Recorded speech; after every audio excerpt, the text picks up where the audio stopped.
Well, hello and welcome to Binge Watch, the podcast where we take a look at the hottest new TV and film releases on streaming television platforms. I'm Hannah Fernando, the group editor of Woman and Woman and Home magazine. And I'm Ian McEwan, writer on TV and Satellite Week, TV Times and What's on TV magazines. And today we're looking at the new releases that will be available on Friday the 2nd of August 2024, including SpongeBob SquarePants Squirrel Sandy Cheeks, that's tricky to say, in her own spin-off movie Saving Bikini Bottom on Netflix, and the return of Amelia Fox as spy-turned-expat Sylvia in a second season of sun-kissed Umbrian crime drama Signora Volpe on Acorn TV. We'll also be checking out Australian comedy drama Totally Completely Fine, starring Last Night in Soho's Thomasin McKenzie on ITVX, and zombie spin-off The Walking Dead, starring Daryl Dixon on Now TV. But first, Ian, what is in the news? Liverpool set teen comedy Go Eds will be back for 2 more series on ITVX as student Reese and his pals negotiate the complexities of age gap romances, the issue of consent, and how to make money while trying to concentrate on their studies. What else is in the news, Hannah? Well, Netflix's crime drama Adolescence will see Stephen Graham play Eddie Miller, whose 13-year-old son Jamie, played by Owen Cooper, is charged with the murder of a girl at his school. Pretty good selection for you this week. We're going to start on Sky Max, Sky Showcase, Sky Box Sets and Now TV with a new Walking Dead spin-off called The Walking Dead Daryl Dixon. It arrived on Thursday, the 1st of August, and here is a clip. Things happen. Things are changing, you know. Maybe it was a saying that way. Broken until the world ended. Take it. If I don't make him back, I want him to know I tried. Well, I won't deny it, Hannah. My first response when I saw this one was, oh no, not another Walking Dead spin-off. However, having watched episode 1, I've got to say, I really enjoyed it. It was great. The difference in this is it's set in France. Yes. And as the title suggests, it's all about Daryl Dixon, the biker, very popular character who's been in it from the very beginning, played by Norman Reedus. He sort of washes up on a beach in France, which is where the zombie virus originated. So you think, initially I thought, it's just going to be more kind of waiting in between scenes where a lot of zombies get stabbed in the head, which is the usual vibe. However, there's so much more than that. It's really well done. For reasons I won't explain, he ends up in a nunnery, after he's been injured. And it kind of reminded me slightly of that film The Beguiled, where a Civil War soldier is sort of taken in by the female teachers at a school. And that the original had Clint Eastwood in it, and I think it was remade with Colin Farrell. He is helped by this nun, Isabel, played by Clemence Posey. There's a young lad in the nunnery called Laurent, who, I won't explain why, but he's going to have a big part to play in this series as it kind of becomes almost like a quest. There are also scenes, you remember that brilliant adaptation of The Road, the book The Road, starring Viggo Mortensen? There are sort of scenes that are a bit reminiscent of that, in that while you're out and about and trying to sort of dodge the Walking Dead, encounters with other survivors, you just don't know who you can trust, and everyone's kind of out for themselves and what they can get. So there's a great set piece, which is where this group, they're almost like a kind of paramilitary group, who are trying to track down Dixon. They enter the nunnery, and there's a great big kind of fight scene, which is brilliantly done. I was very pleasantly surprised. I think they've really revitalised it by setting it in France. There's a lot of French speakers in the cast. Yeah, and this first episode, I really liked the nunnery setting and what they did with it. And of course, you know, Daryl is a great character, so it's lovely to see him starring in his own series. What did you think, Hannah? Yeah, I would be inclined to agree with you that it kind of well, it's not really for me. I wouldn't say this kind of thing. I wasn't particularly thinking I would enjoy it, and like you say, just kind of another one, a rerun. Do we really need this?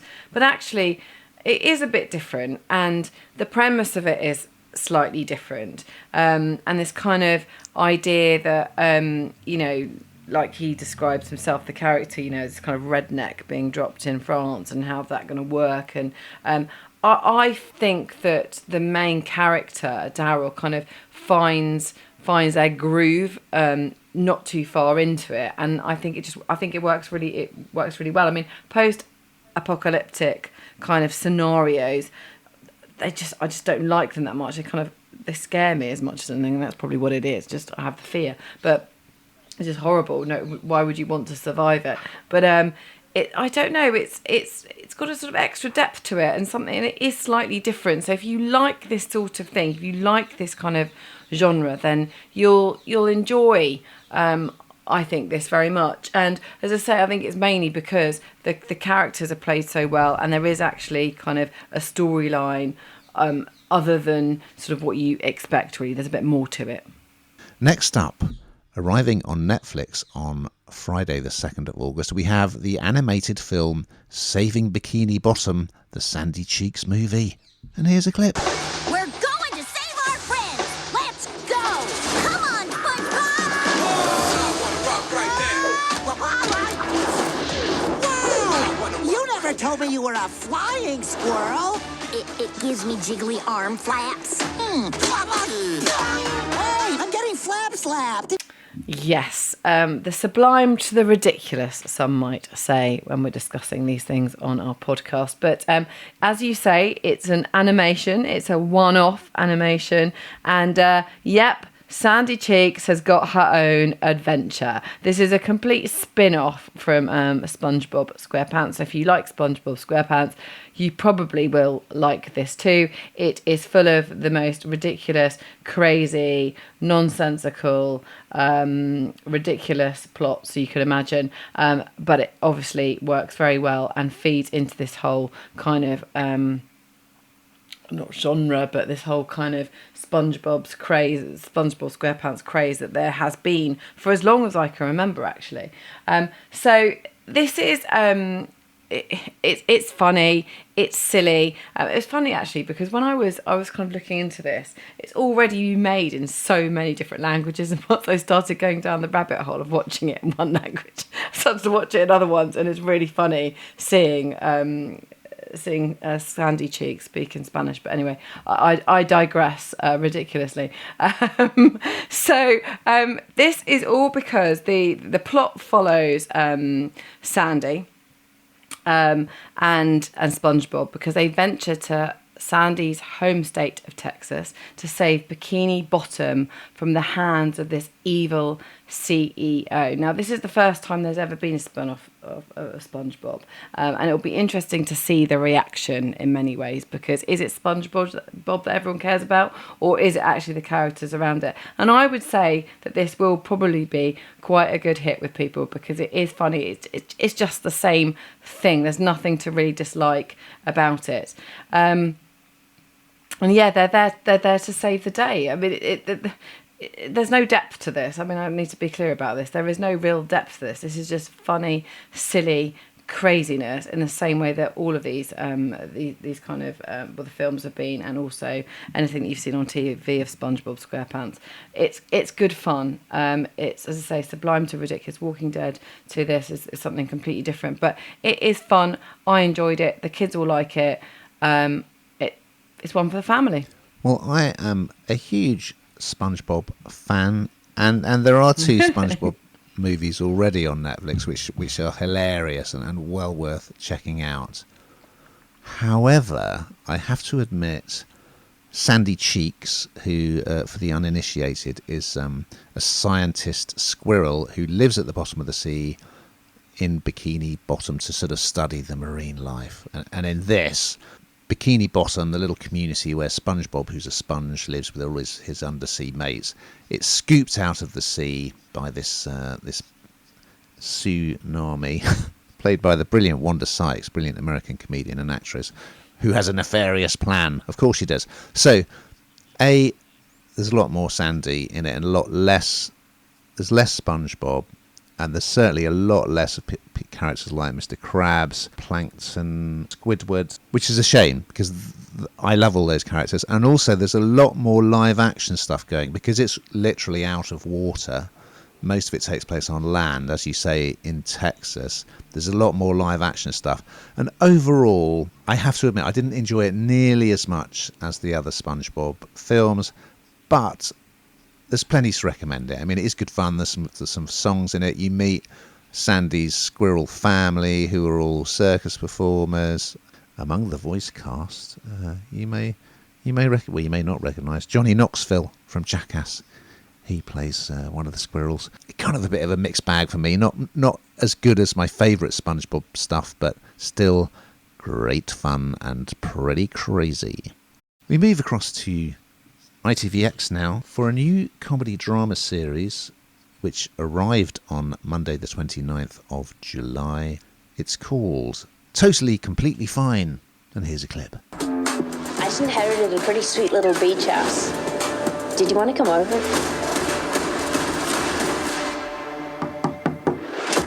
I'm Anna from number 10. Can we come in? Now's not the best. So impressive what you've taken on. Sorry, what? I mean, the suicidal people. Mom, I don't think she realizes. Edgar Wright, the great Edgar Wright, he directed, as well as a lot of Simon Pegg's films and his TV series Spaced. He also directed Baby Driver and Last Night in Soho, which starred Thomasin McKenzie. Well, she takes the lead role in this.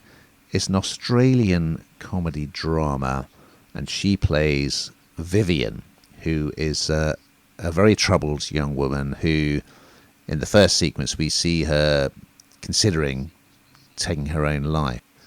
Then the big plot twist next is that her granddad, who played a very large role in her life because there was some childhood trauma which is going to be revealed in those annoying flashbacks that just get slightly longer and slightly longer and slightly longer, that are going to explain a bit about her backstory and the trauma she's been through. Anyway, Granddad's will is being read, and that she has two siblings, and they don't really all get on very well at all. And she's kind of famous for supposedly ruining everything, in the family. She gets the beach house. So it's got a lot of those kind of quirky elements that we've seen in Aussie comedy dramas before, that we've discussed on the podcast before, like Bay of Fires. So she said, there's a bit of a fish out of water in this new place, and there are kind of some slightly eccentric neighbours who drop round to say hello. But the big element in this is that this property, it's on a sort of cliff edge, which supposedly is a sort of favourite destination for people who want to kill themselves. So quite an unusual subject for a comedy drama. I think you would agree. Thomasin is very good in the lead role, I will say that first up.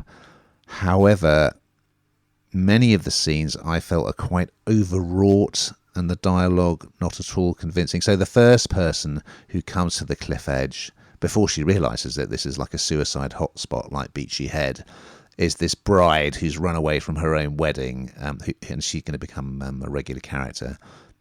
I found that scene all a bit much. The next person to come along and wants to throw himself off, and she intervenes. She learns that her granddad used to kind of intervene, look after these people, taught them round, and he was saving a lot of lives. Is actually very moving. So I didn't think it was great. There's a lot about it that I didn't particularly like, but it's an interesting subject, and I thought Thomasin was strong in the lead role. Good music as well. What did you think, Hannah? It's a funny one, isn't it? We talk about it a lot, where there's kind of the genre is comedy, but actually the subject matter is not very comedic at all. And this is exactly that, because as you say, this house that she's been given is, where people commit suicide often. And I know what you mean. The narrative is a bit dodgy in places, and I think it can get a bit carried away with itself, and it loses itself a bit, I think. But I like the Thomasin's very good, but I like the way that character comes round. So they start by being kind of really allergic to the idea of helping. Really, they find the whole thing just I don't want to do anything, and then sort of coming round to the idea of helping, and then of course who she meets through kind of the connections of these awful things happening, and the sort of the love aspect, the romance aspect of this as well. So it does feel like there's more depth than just sort of one stream and that's it, and it's sort of making fun out of something that's ultimately very unfunny. So I think it works, but it probably just needs a bit of tidying up in places. But I think on the whole, it was better than I thought it would be. And certainly when I was reading about it, I thought, how can this possibly be funny? We're going to finish on Acorn TV, where crime drama Signora Volpe is back, arriving on Monday the 29th of July. And here is a clip. Sylvia used to work for MI6. What do you need? Nothing fancy. You better run for your life. She's earned a reputation as a detective. One of your guests is missing. Have you found the weapon? Alibi? I was desperate. I have to know the truth. I think you're bad news. She has a point. Well, you'll have to excuse me because, frankly, this could be it could be dreadful, but I'll still love it because the backdrop of this is absolutely fabulous. It's season 2 of this drama, and there's only 3 episodes, unfortunately. But we saw in the first season, Signora Volpe saw the MI6 agent played by Emilia Fox move to Italy and fall in love with Umbria, which is absolutely beautiful.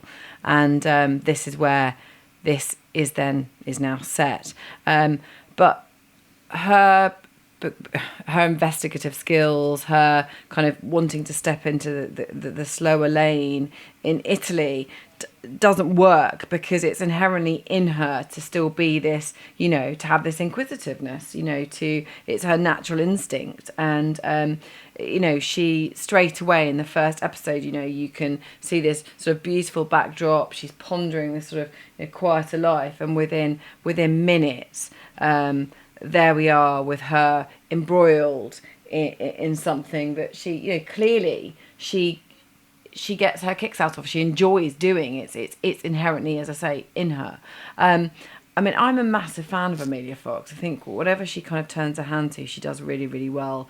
She's an incredibly beautiful woman. I think she's 50 now, and she just, I don't know, everything she does, I think she sort of turns to gold, really. And it's sort of because of the setting, and yes, it's pacey, and yes, lots of stuff is going on, and yes, they're trying to sort of criminals and all of that kind of brilliance. But at the same time, her love life and everything else that's going on around it is still happening, which is, as I say, kind of for me, almost everything that's going on is kind of irrelevant because it's just beautiful, amazing backdrop, and then going from very sort of fast kind of narrative around the whole kind of policing. Well, her romance is with the local police chief, and because she can't stop herself getting involved, you see a bit of difficulty between the two of them. It steps on his toes. He doesn't really like it, but that makes for quite a passionate relationship. I from what I've seen so far, really thoroughly enjoyed, but I also enjoyed the season before. What do you think, Ian? Yeah, there's a lot of cosy crime about, isn't there? And this is good. Obviously, you're not coming to this for sort of real gritty, hard-hitting crime drama. It's glorious, sunny Umbria. The village where they film it, this little mountain village wrapped around a hill, Panicali. It's just gorgeous. And yeah, like you, I'm a huge fan of Emilia Fox. She's great in this, really good. And as well as the mystery, so there's 3 feature-length episodes, and the first one, it starts with an incident at a funeral that Sylvia sees, and the deceased had a gambling problem and supposedly committed suicide, but Emilia starts sort of digging a little deeper. So yeah, as well as the investigation, which she's kind of doing off her own bat, you've got the sort of local community and the family element. You've got Tara Fitzgerald as her sister. She's very good, who's married to the local doctor. And, of course, now Sylvia's hooked up with the police chief, as you say. It's just very charming, really. And, at times it's not totally convincing, but it looks beautiful. There's some interesting local characters, including in this week's one, there's the local priest and a local sort of community kitchen. So there's all sorts of good stuff going on. And yeah, it's just a nice bit of escapism. Well, we've got to that time, Hannah, where we find out what the heck you've been binging on this week. Quite random, really, the two things I've watched. Not so random the first, of course, because you would be under a rock if you're not watching the Olympics, or literally tuning in whenever you can, because it's absolutely brilliant. But also, we did stumble across Naked Attraction quite late the other night, which just never fails to amuse me. Excellent. And in fact, in the not too distant future, Hannah, we're going to be reviewing a naked dating show. Why did it take so long for this to happen? Anyway, why? For myself, yes, plenty of Olympics, of course. And I also found a rather interesting film on Netflix called Triangle of Sadness. It's kind of a satire about class, set aboard a luxury yacht and featuring two models. So yeah, dig in, see what you think. We've just got time to look ahead to next week's offering. So what is on the binge watch menu, Hannah? Casey Affleck and Matt Damon join forces in Apple TV's crime comedy The Instigators about a heist that goes very wrong. And I think I know who's getting this one. We're going Inside the Mind of a Dog on Netflix. I can't wait for that. So we look forward to those.